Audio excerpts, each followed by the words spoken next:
Hi, I'm Susan Lewis from WRTI. I'm here with Imani Winds Musicians, bassoonist Monica Ellis, and oboist Toyin Spellman-Diaz. We're here to just talk about Imani Winds' new album, BRUITS. Welcome. Thank you. Hello. Thank you. Well, this is a really wonderful and powerful album. Congratulations. Imani Winds has always seemed to be very consciously engaged in the world. So maybe before we get into the album itself, we could just talk a little bit about your founding and your mission. Who wants to talk about that? I'll dive in. Yeah. So this is the 2021 season is our 24th season being in existence. And so we were founded in 1997. Toyin, myself, and our horn player, Jeff Scott, are three of the members who are original. And the premise of it all those years ago was really the brainchild of our original flutist, Valerie Coleman, who of course is an incredible composer as well as flutist. And it was an idea that she had to bring together people of similar backgrounds, being African American and Latino at the time, Latina, and seeing if those similar backgrounds would actually make a difference in the way that we communicated the music that we wanted to play. So there was that idea, but then also she said, I've got to find the best players that I can find. The excellence of our playing was always at the forefront. Then the presentation and the programming came to be, and then of course just us communicating with each other and having this incredible vibe on and off stage, I think is really the special sauce that has endured us for all of these years. So it was truly this effort of Valerie's, but that foundation was laid for us to sustain ourselves through personnel changes and folks, thinking about going on and doing other things. And now through right where we are now. So almost 25 years in. Wow. And since then, since your founding, you've done a lot of things, like you have this legacy commissioning project, which I gather was important from both a cultural standpoint and a practical standpoint. Well, absolutely. There's only so much good wind quintet repertoire out there. And if you want to make a living doing this year after year, you don't want to play the same 10, 15 pieces over and over again. So we had to commission new works. And so we were 10 years in, actually, using that number again. We were 10 years in, and we wanted to do something special for our 10-year anniversary. We realized at that point that we were here to stay.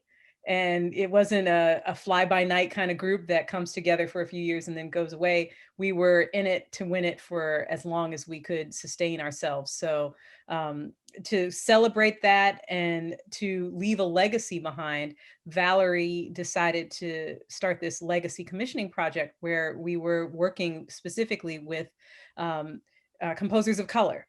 At that time, our big ambition was to commission 10 pieces over 5 years. And we more than achieved that and have gone on to do much more with it. In fact, the LCP has evolved since, let's see, that's 14 years ago now. When we started it, we really wanted to do composers of color, but around our 20th anniversary, we decided to make a woman composer of color focus to it. And then on top of that, now, I don't know if technology or something makes people change quicker, but we've added another layer on top of that, commissioning pieces that are relevant to the times that we live in today. It could be a historical idea or a story that brings to the fore something that we are all experiencing at this moment, especially when it comes to social environmental justice, and the need to illuminate the stories of people of color. Right. Well, let's talk about BRUITS. I know the pieces were composed in 2014, 2015, and 2016. How did this album come together? Well, we wanted the next recording project, to be something that was was more meaningful, I think, than our last projects. And that's not to say at all that we didn't really believe in the projects that we've done. We've been very proud of every piece on all of our records. But this was definitely a departure, and the concept being to say something that I think would be more timely, more through composed with one general idea and one general theme. This idea of social justice in terms of programming for us certainly has always been there, but again, just been more focused in these last few years. And so we said, okay, we need to really go into the studio and put these pieces together so that they can live in perpetuity as a collection, as a way of saying this is our statement, again, on the times that we live in, and the moment is now. And of course, this was far before last summer's racial upheavals and what the reckoning that we're dealing with now. That's something that's been going on, obviously, for frankly generations, in various forms. And so this is our little part of the solution, if you will, to add conversations to the mix, to add an element of obviously art and something that we believe is really beautiful yet stark, and something that we need to face. And so each piece represents a struggle, represents something very beautiful, but also something very difficult to deal with. And we thought that as a group, as a whole, they would present a powerful project in the form of a recording. Right. And BRUITS is the name of the album and the name of the first piece. BRUITS is a metaphor. Right. BRUITS means, the definition of BRUITS is the sound that blood makes going through a blocked artery. Apparently, when an artery is clear, it doesn't make any sound. The only time a sound happens is when there's some sort of obstruction or there's something wrong. Vijay was using that, the composer of the piece, Vijay Iyer, he was using that as a metaphor for something that is blocked in our society. And that piece specifically is about the trial of George Zimmerman for the murder of Trayvon Martin. And so that when he wrote that piece, he was in a residence in a place, a beautiful artist retreat on the coast of Florida. And they asked him to write about, Florida and the times they were in. And I don't think they were expecting him to go quite that deep, but he went there for sure. That's Vijay in a nutshell. He's not gonna pull any punches. So he actually had the idea of the piece and the vision behind it, and then he asked us if we wanted to premiere it. Well, BRUITS is, as you say, based on this kind of horrific incident. It's music, it uses spoken word. I gather there's improvisation. What is it like to perform it? Well, I'll speak to the improv part, and Monica, if you want to elaborate on other parts. There's one part in particular that is improvised, which is the hardest movement of them all, and it's the stillest movement of them all. And that's the part where we're just kind of listening to hear what another person is playing, and then we had to match that tone. So you had to be the ways you could mess it up. One could mess it up were multifaceted, and so we work really hard in that movement. And I think that's a perfect talking about metaphor. You just have to listen really hard and try to come to an understanding with the musicians you're playing for. He had a term for that type of improv. He calls it flocking. He called it a flocking event, as a matter of fact. There's no music written in that movement. It's just us matching tones or kind of making little sparkles over it. Thank God we had Corey Smythe as a pianist to play with us, because he really helped get us all together and make sure it sounded good. But that was a beautiful movement to put together. And I think, to also get at your point of what is it like to play it from a practical point of view, it's hard. The piece is difficult, technically speaking. There's just really intricate rhythms and just the physical notes and phrases that we have to play are very involved. And so there's that, and there's you have to really remain quite focused to make sure everything lines up. And also, though, the impact of the piece, I think, you feel that when you're playing. Every time there is this feeling, at least for me personally, that this is something important that we're sharing. And yet again, not to say other things aren't, but like you said, there's a spoken word aspect to it. We are literally saying the stand your ground law, the mandate of the Florida stand your ground law in one of the movements. At another point, we are saying the words of Lucy Macbeth, who is the mother of Jordan Davis, also a young Black man who was killed, who was murdered simply for playing his music too loud. In the moment of performing the piece, we know that something is kind of happening. The energy around the music and these words makes for sort of a powerful presentation. We also have it with other pieces too, to kind of have ebb and flows and create a program that people aren't just tense for an hour and a half, but but while we're doing that 20 minutes, I think we want to be uncomfortable. We want to be a little on edge, and in a way we want to make the audience just a bit on edge, because we got to be that way sometimes. It's important to not just kind of ride the wave of comfortability, and just like make the ear and make your heart and your being just feel a little off, in order to make change occur. Right. With these horrific incidents and these very distressing things that are happening, what role do you think music can play in helping us process them? Because I think the music really does draw you in, and it forces you to think about it in a way that you might not if you just saw it on the newspaper or on the news. And Well, I think music is like comedy in that way, in that a great comedian builds up all this tension through what they're saying or what they're doing, and then they let it release. So we as musicians are trying to do the same thing with our music, and I think music in general has, I feel like classical music, a lot of times listeners and fans of classical music think of it as a moment to relax. And I think that's fair and honest. And I think that's a great part of what we're able to do, and a great service that our music can provide to people. But I think there's a dark side, or the flip side of the coin there too, where these pieces were not necessarily meant all to make you relaxed.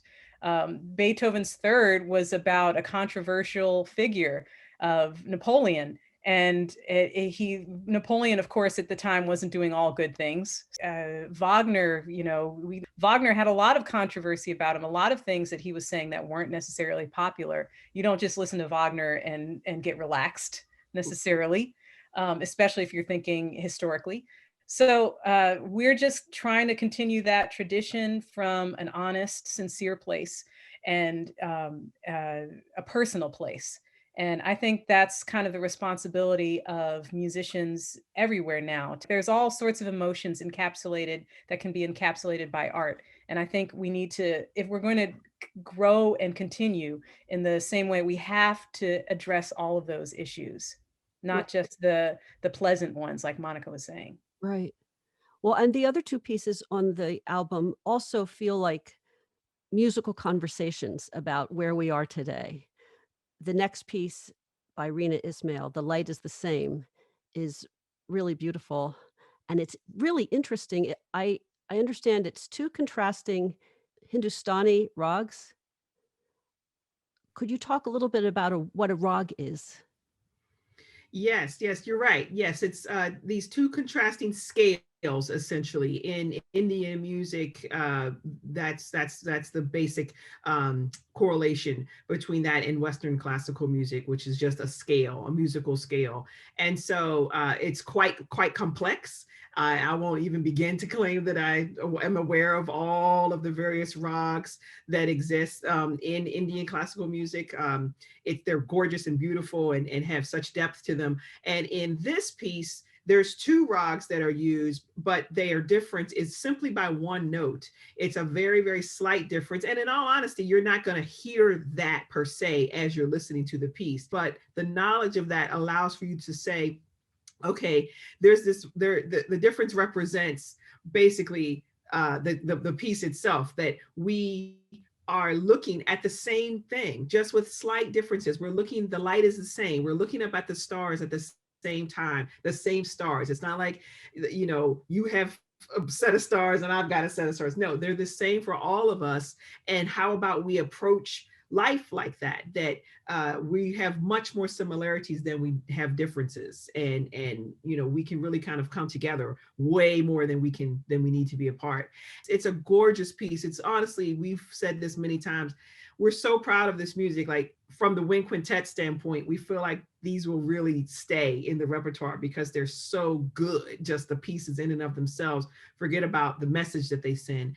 And with the album, we wanted to have this be kind of an arc, you know, like really, or maybe a dip, I don't know, a backwards arc, upside down arc, but have just kind of come out the gate with this really intense stuff, and then have a period of a little more solace for the ear, and then pick back up with the heavier stuff with Fred Rzewski's piece at the end of the record.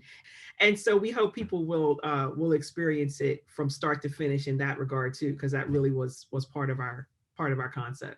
Right. Well, I definitely got that, because the BRUITS is very powerful and difficult emotionally, and this is so beautiful. And the Rzewski sometimes has both hope and heartbreak in it. Absolutely. It bears a little explanation, as all these pieces do, as most pieces do. They bear explanation. But when we were in residence at Duke University a few years ago, and that's a lot of what Imani Winds does, by the way. We spent a lot of time reaching out and talking to and playing for different communities. That's a very, very large part of what makes us who we are, is that we want to play for everybody and talk to everybody and be part of everybody's community. We're every woman. So we sorry. Oh, that's, you made me think of this piece that you have on YouTube, Imani Winds: A Musical Journey, which is really, really engaging and bringing all these kids, I guess, in the audience in. I don't know. Right. That was so long ago. If anybody goes and looks at that clip, you'll see how much younger we were back then. Thanks for bringing that up. But it was, yeah, we play for children, we play for old folks, we play, and the highest concert stages, we play in malls. So, you know, we'll do everything. So, oh, by the way, everybody might be hearing my husband right now. He's playing congas. He's teaching a lesson at NYU at the moment. So that's great. So where were we? All right. We were talking about sometimes. So we were in residence at Duke University, and it was the 100th birthday of a very important historical figure. People don't really know about him really all that well. His name is John Hope Franklin. John Hope Franklin, he was a historian, and his main focus was on the Reconstruction era of right at the time, right after the Civil War, when people were, for the first time, especially people of color, were allowed to run for office. They were allowed to own businesses, and so that kind of historical knowledge was very, very helpful to presidents and to government officials around the world in building a equitable power structure. So he was very influential in that, and he was also a historian, and he broke all sorts of ground as first Black professor at many universities. He passed at, I think, in his 90s, but it was his 100th birthday, and so Duke University wanted to honor their former professor by commissioning a new work. And so we approached this gentleman who's one of the premier people of the mid to late 20th century and on, Fred Rzewski. Rzewski is well known for doing political commentary pieces, social justice work. He's a fantastic pianist. So we approached him to write this piece for us, and he chose the spiritual "Sometimes I Feel Like a Motherless Child" to kind of take and shatter and re-put together, reconstruct, as it were, into a whole new piece. So at the beginning of the piece, there are some words of John Hope Franklin that speak to how we rebuild society in a more equitable manner. And at the end of the piece is an incredible poem by Langston Hughes that is about kind of the opposite of that, kind of the opposite of rebuilding. Those words are sung by the phenomenal singer Janai Brugger, who is becoming so famous these days. So yeah, it's pretty powerful piece, and we're honored that it came through us and is now out there in the world. The word Imani means faith, I understand. Is that Yes, yes, that's right. In Swahili. right? Yes. So that's sort of a central concept to your group. Oh, for sure, for sure. Faith, I think, in anything is important, even if it's not a higher power for you as an individual. But you know, at the end of the day, we need people, we need others, we need something to believe in.